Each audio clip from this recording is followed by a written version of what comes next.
The 15-Point Plan is part of the Win, Make, Give podcast network.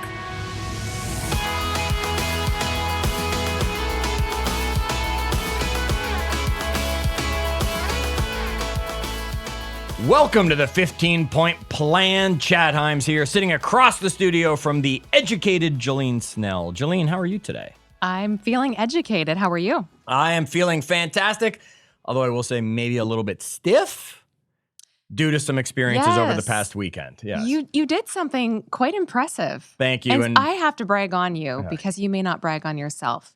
But it's better coming from you. So you just ran the Spartan race, but not just one. Correct. We did the trifecta weekend, and that's a beast, a super, and a sprint. So yes. How many total miles is that? I calculated what we ran. I think the total was 23 miles, 5,700 feet of elevation, and 75 obstacles over the 3 races. And there's a little bit of mud as well.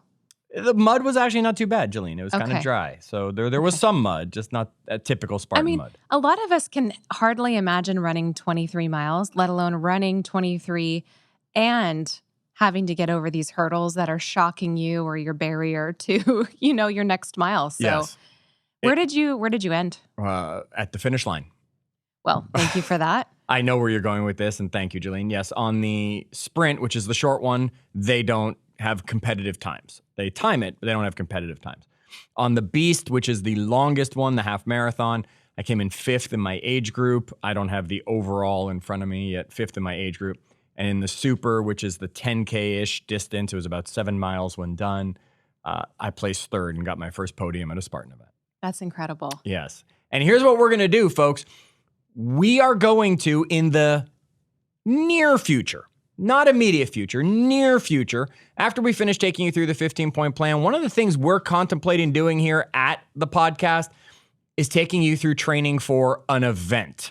We don't know what that event might be, whether it's a Spartan race, whether it's a half marathon, but we're going to take a few weeks where Jillene and I are going to take you through training for an event we are both going to train for and share with you what we're going through, what the workouts look like, so you can do it in your own area as well, and you can train for whatever event is coming. So we'll talk more about my Spartan experience. Excited for that. When that comes. Well, and today we're not actually talking about exercise, but of course exercise is a big piece of the 15-Point Plan. Yes. So we don't want to forget about any of these pieces, and we want to share some of them with you as we go. That, Chad's example of living out the 15-Point Plan, we want to share those moments with you. So thanks for being on that journey with us. Yes, and as we go through it, you can be sure the only reason I got where I got in the Spartan race, Jillene, was 15 points. All right, it's not just I did one thing. I had goals.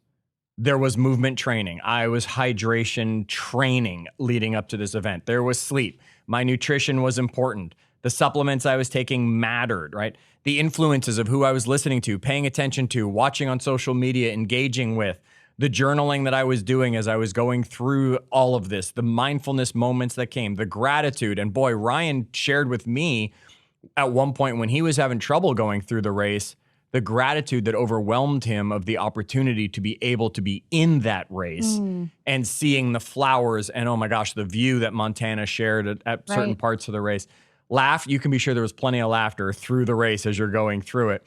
Hobbies, Spartan is one of my hobbies. Right, so training for all of that. Service, there was plenty of times where we stopped and helped somebody over a wall when they were having a problem, things like that. So we served others as we went through it. Oh, I love that. And timing. Folks, there was nothing in the 15-Point Plan that wasn't part of leading up to and getting through an event like this. I want you to understand this program doesn't mean you have to go run a Spartan race. This program is the thing. I hit 15 out of 15 for I don't know how many weeks in a row now. Why? Because I've been in training mode. You can do the same thing, even if it means just adding one more. And Jillene, which one are we still focusing on today? So we've previously talked about learning, and we touched upon the 4 learning styles in that episode. That was episode 13. Yes. And we told everyone that we would dive a little bit deeper on those 4 learning styles. And Chad, you've put together some research for us and some really good shares, so I'm excited to dive in with you. So first, would you tell us a little bit about what the 4 learning styles are and maybe the history of the 4 learning styles? Sure. So they're known as VARK, right? And VARK stands for visual, auditory, reading and writing, and kinesthetic. And we'll dive into each one of them.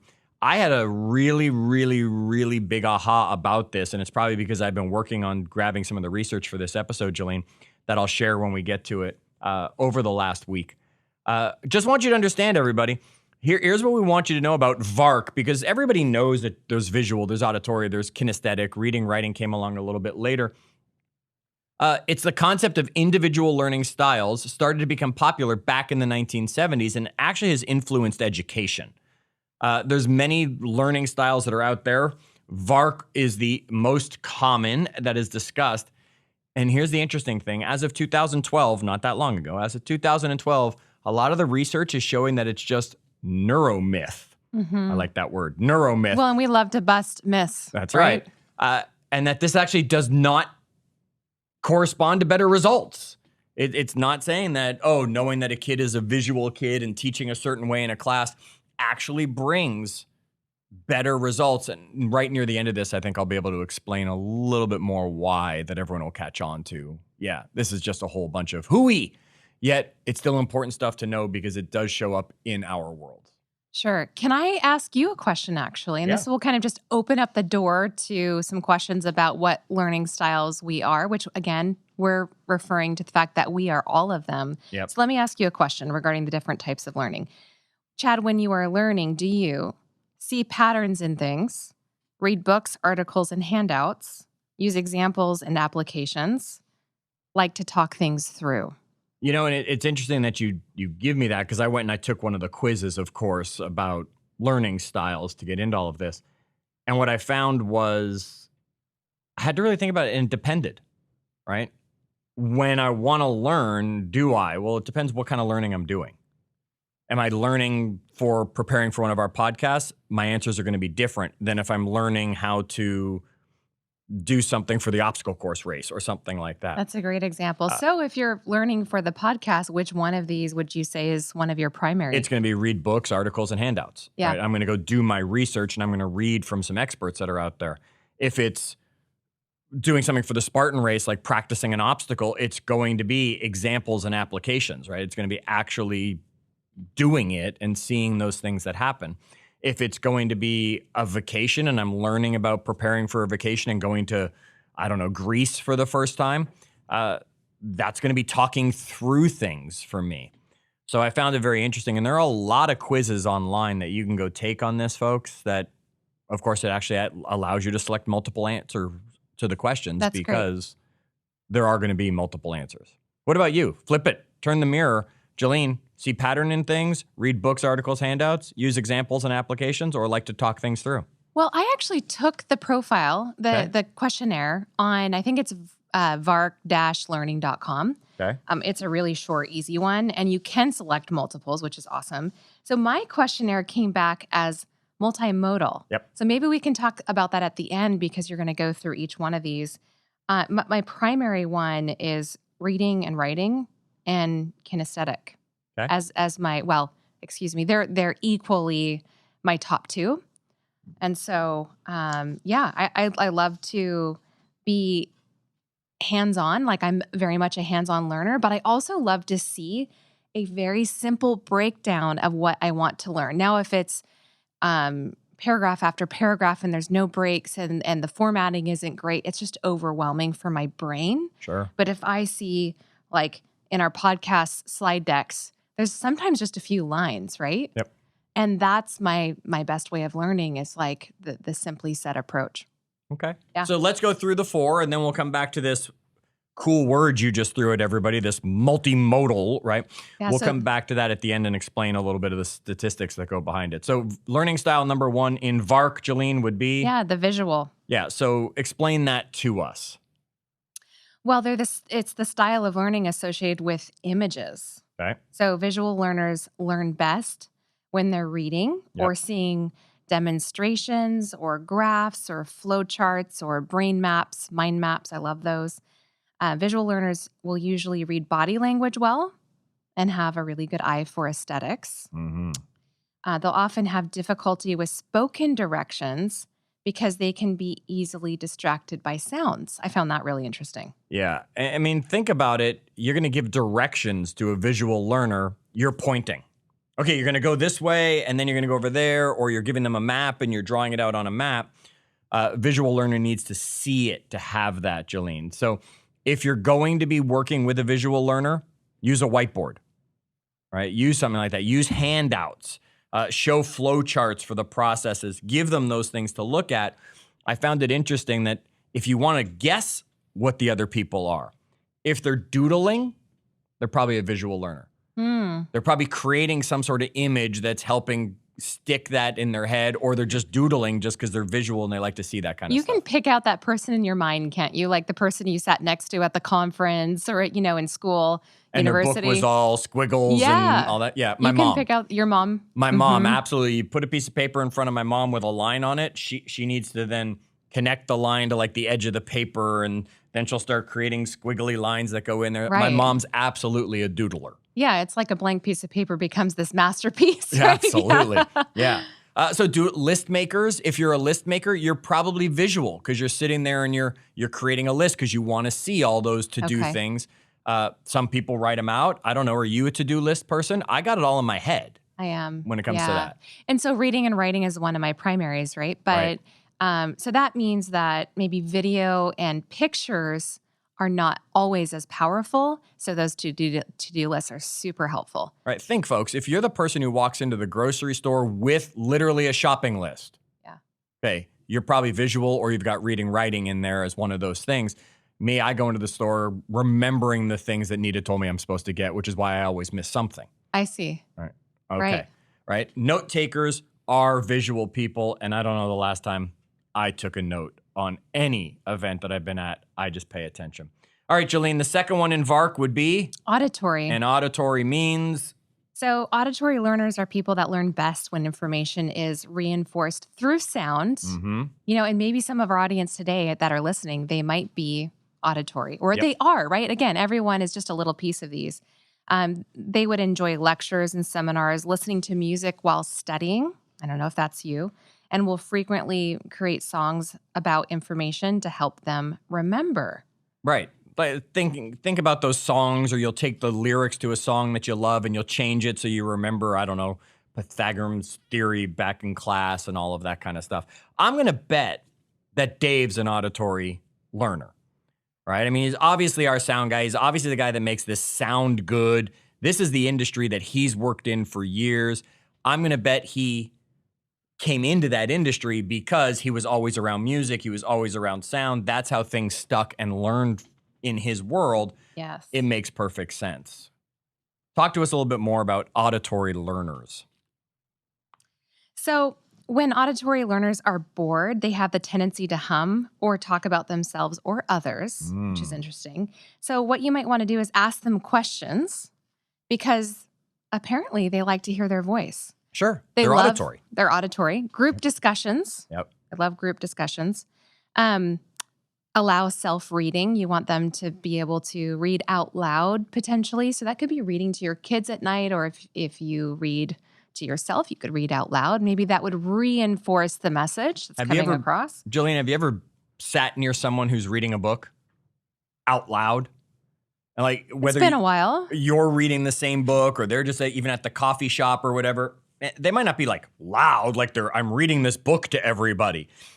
Yet you can hear them read because they're actually making the words. Well, here's what happens to me. Like if I'm reading and all of a sudden my brain is tuning out the information, I'll take a second and start reading out loud just to get my mind back refocused on the book.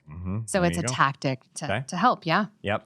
So they might record lectures and lessons in order to play those back later and listen multiple times. I know in my business, we record everything. Right. And there's a recorded library, and that is constantly accessed and used, and it's so easy to plug into your car and re-listen. So let me put you on the spot. By you? Which one? Do you listen to those things again and again? Or is it just something you've made available to all of your people? Because as someone I've seen your test results, auditory was not high on your scale means that's not a learning zone you'd go to. No, it's not. And I don't listen to recordings multiple times. I go back and I look at the playbook multiple times. There you go. So if I do have to listen to the recording a few times to get the playbook created, I might do that, but then I'll always refer to the playbook after that. Sure. Yeah. Okay. It's just interesting to see the different, nuances of it. Listen to the words Jillene says, right? To see the difference. She's already telling you she's visual because she's using visual words. And folks, that's a tip I wanted to share with everybody. And since we just brought it up here, I won't wait till the end, which is one of the tips I was going to give you. Pay attention to the words people use. If they're saying, I see this, or we've seen that, versus, hey, we're hearing this, they'll tell you whether they're visual or they're auditory. Now, folks, salespeople, here's a tip.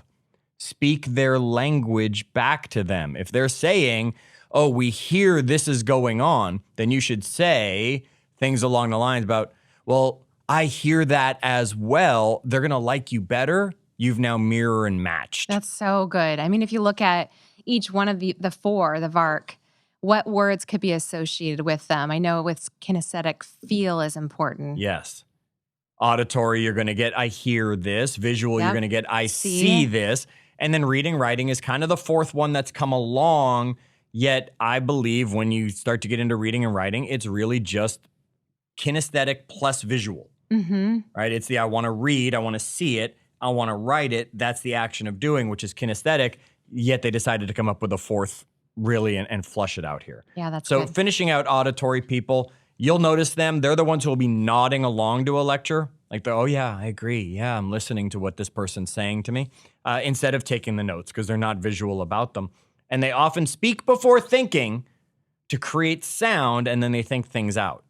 So you know that person who answers really quickly and then changes their answer midway through because they've thought it out as they're kind of talking Yeah, maybe it a through. verbal processor. Yep. We all have those in our worlds. That's an auditory person. So let's get to type number 3, Jillene, which is? Reading and writing. So again, one of my primary, and I agree with you. It would depend on what you were learning. Yep. But reading and writing for sure. Okay. So they say students who work best in the reading, writing area demonstrate learning preferences for the written word, right? And now I say students because, of course, this is high in the education world. Yet if you're at a conference, if you're at a convention, wherever you are, you're learning. You're a student, hopefully, at that time throughout all of life.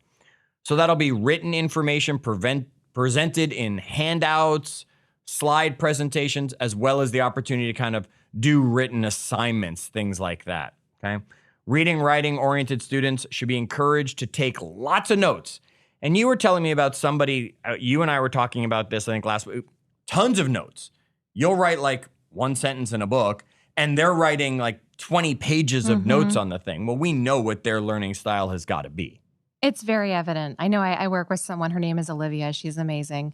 And she'll have 3 pages of notes for my one paragraph. Right. But then it's great because I just ask her for the notes later. There you go. But yeah, you can really learn someone's style very quickly based on that. Yeah, think back to when you were in school. If you liked doing the essays, you were a reading, writing person.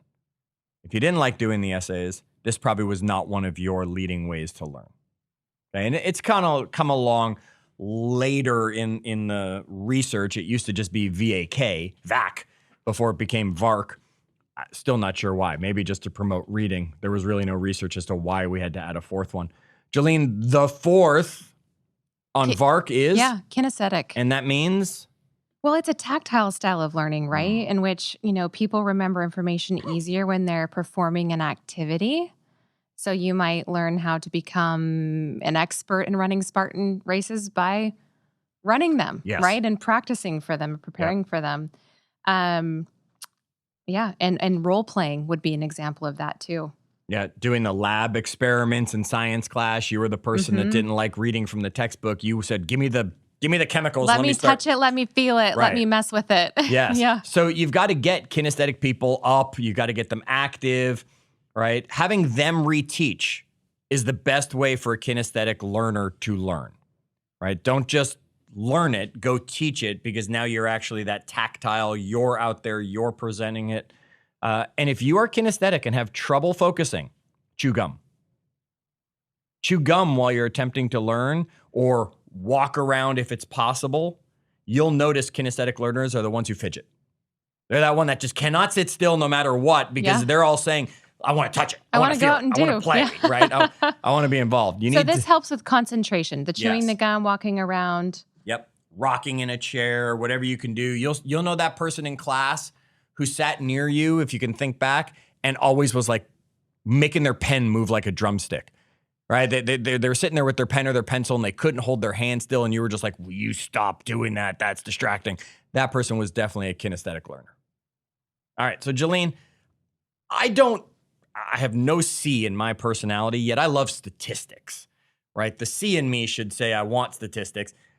I just think they're cool to have. They're fun facts. Yeah, for sure. That's how I just look at them. Statistics are fun facts. So we did the research and we found out that of the VARK style, okay, and the high C personalities out there are going to be doing math on me, 1.9% of the population are visual learners. 5.1% are auditory learners. 4.2% are reading, writing learners. And 22.8% are kinesthetic. I mean, just that alone, look at the difference kinesthetic is people wanting to touch, interact, and engage. There's a huge delta there. So what's the total? Well, Jillene, I was going to say, I don't know if you were doing the math, but if you added that up, that's only 34% of the people. Okay, wait. That's 1 out of 3. Where's the other 66%? Yeah, we're the other 2 of the 3, right? Because 20% of people are bimodal, which means 2 learning styles rose to the top. You, for example, had 2 that were an exact tie on your score, right? 15.4% are trimodal, which means 3 of them would be equal on the scale in the score. And 30.6%, 30.6, that's the largest percentage of all, are all 4 learning styles, and they're not any one of them or even 3 of the 4. They're all. So that's just to note, that's the greatest percentage out of all. That's it. And I think that's called multimodal. Multimodal is 2 or more, right? So when you get to a point that you are 4, all 4 learning styles are dominant, you're 30% of the people. So it's just most people, 2 out of every 3 are bi, tri, or completely educated. Here's the thing. I thought from doing the homework that I had to be an auditory person. Like I'm sitting here and I'm like, okay, I nod during lectures instead of taking notes, right? I speak out loud to have my thought process when it comes through. Yet we were in the car listening to podcasts, and here's a shot at for me, I sat there and I was like, I got no idea what was just said for the last 10 minutes. Sure. I totally tuned that right out. I have no idea what that person was talking about. You weren't seeing anything. You weren't reading anything. I wasn't touching anything. They're on a list of 10 things, and they were all of a sudden on number 7. I was like, I couldn't tell you what 1 through 6 were. Right? Auditory is actually my weakest. I need to read. I need to see. Yet what am I doing partially as a living? I'm sitting here recording podcasts for all of you, hoping you auditory people are listening. Well, you know what? The diversity of the different styles of learning actually makes learning more fun and engaging. Yes. And so the reality of it is, like, I love that we're busting this myth that you're just one, because we have a piece of each one of these in all of us, as you noted. And people learn new material best when they encounter this material multiple times through these multiple modalities, right? That would be a great, right? To read something, then hear it, to then touch and interact with it. You're right, yeah. Yeah, and since different modalities activate different parts of the brain, when people encounter this like new material in a different way, they're in a better position to make more sense of that material and retain it longer. That's awesome. Yeah. Folks, do not worry if you are visual, auditory, reading, writing, or kinesthetic when it comes to a learning style. The only thing to worry about is that you're learning each and every day. And if you really want to take something away from this episode, it's listen to how the other people are talking so that you can speak to them in their learning language. We hope that this episode ups your energy and takes you to the next level.